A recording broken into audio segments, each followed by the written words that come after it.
All right, welcome back to the KC Sports Report. As always, I'm your host, Michael Darcy, and today I'm joined by the Low Quality Sports Show with Dominic and Trey, and we're going to break down how the Chiefs beat the Browns in the AFC Divisional rounds. So, with pleasure, I bring back Dominic and Trey. Dominic is obviously a Browns fan. Give me your thoughts about this game. Hey, man, thanks for bringing us back on. Love your channel. Thanks for coming on ours. Just recorded a good video about the AFC Conference Championship. Excited for that to go out. But I'll start by saying this. The Browns didn't deserve to win this game by any means. I mean, I told you on the live stream, and I said in our video, that in order for the Browns to win, they're going to need to dominate the run game, which they really didn't until the second half started running better. First half was abysmal. And when you guys had Mahomes, you were killing us. There was no holding it back. I mean, we weren't stopping your offense. And Baker was playing good, actually, but the pieces around him weren't. So I think it comes down to this. 3 big reasons why the Browns lost the game. First off was terrible clock management and a little bit of bad play calling by Stefanski. I can think of off the top of my head just a few plays that were just horrible by Stefanski. One of them being not calling a challenge on the obvious incomplete pass by the Chiefs, but then calling a challenge on Tyreek Hill, who is known to make those juggling spectacular catches, and burning a timeout then immediately. So that's a strike one, right? Another one is with a minute left in the half, we're still air raiding the ball. And then obviously Higgins fumbled the ball out of bounds. That's on Higgins. You don't reach unless it's 4th and goal. You never do. That's a known rule in football. He reached, football went out of the end zone. Probably wasn't targeting, but that's besides the point. He still reached. We shouldn't have been doing that at that stage of the game. We should have been running it and trying to get some points. We could have burned some clock. We didn't have to take a shot there, but we did. My second point comes down to this. Our defense sucked. I'll just be plain and clear about that. We sucked against Mahomes. Henny gave us a free one. I wasn't even like I could have been out there in the stands watching the game and then seen the play happen and had enough time to run into that pass because that was horrible by Henny there. It was a punt. Horrible. It was a punt, basically. Yeah, it was basically a punt. That was the worst pass I've ever seen in the history of football. But he handed us that. But besides that, we let Chad Henne escape the pocket, rush 16 yards because we as a ex-defensive end, you're supposed to hold contain. Our defensive end, it wasn't Garrett. He just completely said F that and ran himself out of the play and gave 47-year-old father of 87 Chad Henne a chance to run for a first down. And then we don't press Tyreek Hill on 4th and inches. We play off. We give him the chance to just throw a little out to Tyreek Hill. So props to Andy Reid. That hurt me to see it happen. Props to Henne for making that play. And then third, I think it comes down to we just didn't do enough. We didn't have enough of those plays. And I think the Bills are going to make those plays. But this isn't that video. We're talking about the Browns video. Those plays. We had one really early on, a 27, 23-yard pass. I don't remember which one it was, to the Michigan wide receiver, Peoples Jones was really big, but we didn't have another one the rest of the game. I mean, we saw Higgins play good. We saw Landry make plays when he had to. But we also saw Landry literally hand the ball to the Honey Badger, and he just happened to drop it. Like, the Browns didn't make the plays to win the game. So it comes down to those 3 things. Props to you guys for beating us. I think at the end of the day, we should have won, just solely based on the fact that Mahomes wasn't there, and we had the game in our hands. But I completely forgot about this one with Stefanski. We punted the ball with 4 minutes left for absolutely no reason. After we had literally picked up a 4th and 1, it was 4th and 3-ish. By that point of the game, man, you just got to dial something up, hope for the best. Because our defense was dog water all of yesterday. So I did not want to put them in the position where the game should have been in Baker and the offense's hands, not in our defense.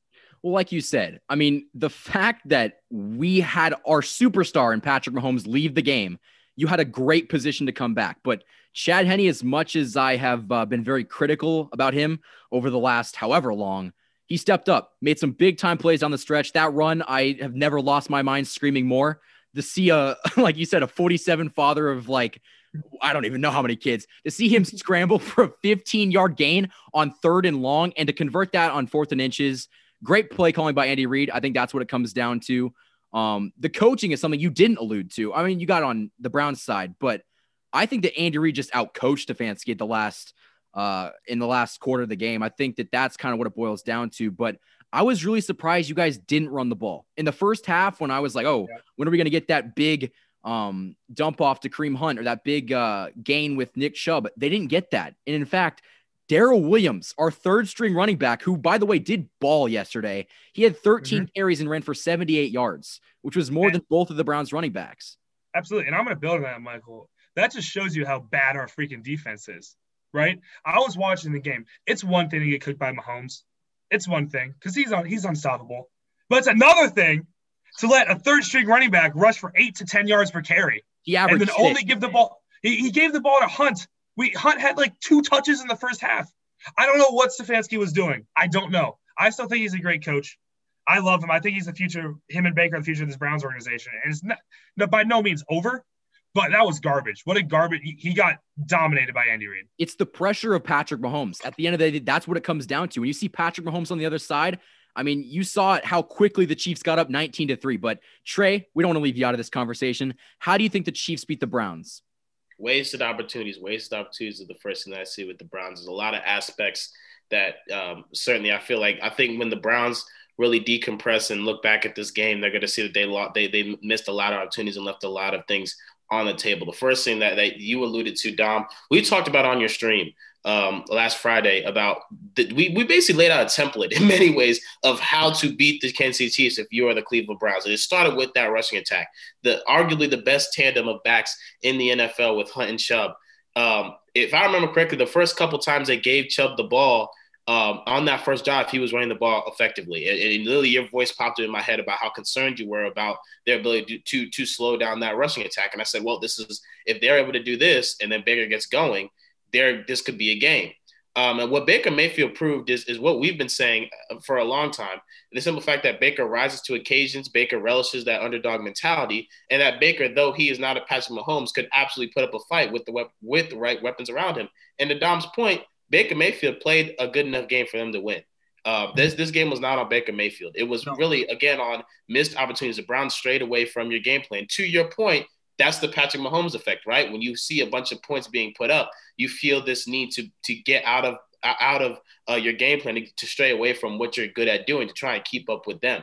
You got to run your own race, right? Don't try and worry about what the Chiefs are doing. Stick to your game plan. I think had the Browns used a little bit more clock, chewed the clock more effectively, not been so intimidated by that great opening drive. I mean, what a way to start. You talked about how they came out on a slow start last year versus Texans.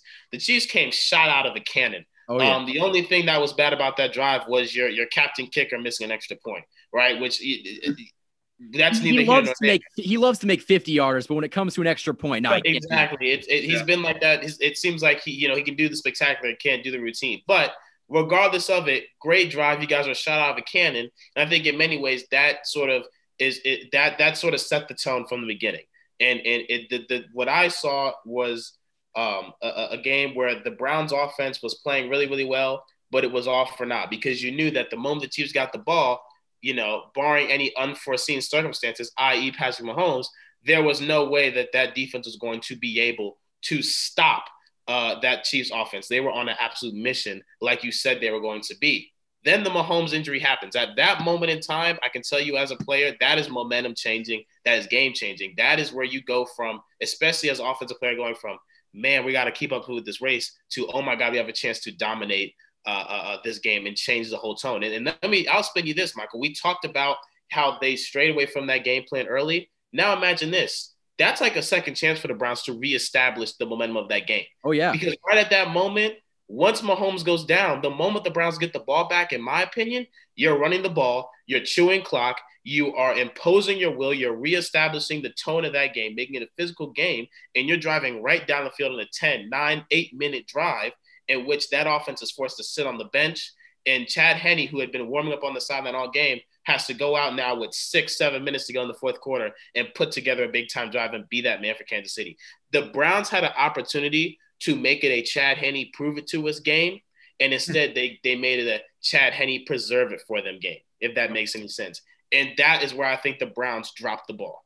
Yeah, I mean, I would agree. I think that one thing that's not going to get talked about, but I think the Chiefs' defense is much better than a lot of people think. With 4 minutes left in the game, all they had to do was get a stop, which is much easier said than done. But they stepped up. I mean, they were able to find a way to get this Browns offense on the field. And the Browns had a lot of momentum at that time. I mean, they got that turnover. They were driving, and the Chiefs defense with their defensive line, which I've been very critical about in the previous weeks, they can't get pressure. They didn't have, I think they had 1 sack yesterday, but the problem is they always got to the quarterback, whether they were hitting him, whether they were just putting a hand up in his face, they always got there. And to your point, they made this a Baker Mayfield game. And we talked about it all last week. If you make this a Baker Mayfield game, it's not going to work out well for you. But he actually did play pretty well. I will give him that. But go ahead. No, sorry, Michael. But I will say I don't blame Baker at all for this loss. I mean, I think he's the guy when we look back at the end of the day and say, why could the Browns have won this game? It is Baker Mayfield. I mean, Baker could have easily laid an egg, and lost. But, I'm going to give you an example, Michael, of how this game feels as a Browns fan, or if you're on the Browns organization. So you ever start talking to a girl, right, and things are going well, and you're thinking, all right, it's going to be my girlfriend, and you get really close, and the next thing you know, she says, hey, I don't like you like that. Let's just be friends, and you're sad. That's how this felt, because there's little victories in it. We had a good time. We had a good ride.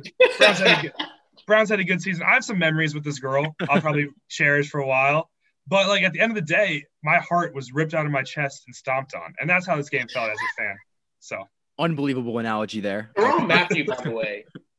I know, Dom, you said it was a dumb interception by Baker. And in many ways, I think it was Baker noticing what was happening and feeling like he had to do more to try and will his team to a victory, which, in my opinion, that's just a competitor being a competitor. But Teron Matthew made a fantastic play as well. And he stepped up. And Chris Jones stepped up. And we again talked about it on your stream. We said that defense has some holes. The stars have to step up. You've been having a help wanted sign. If you have any information of finding Frank Clark, please, send it our way. We're looking for him.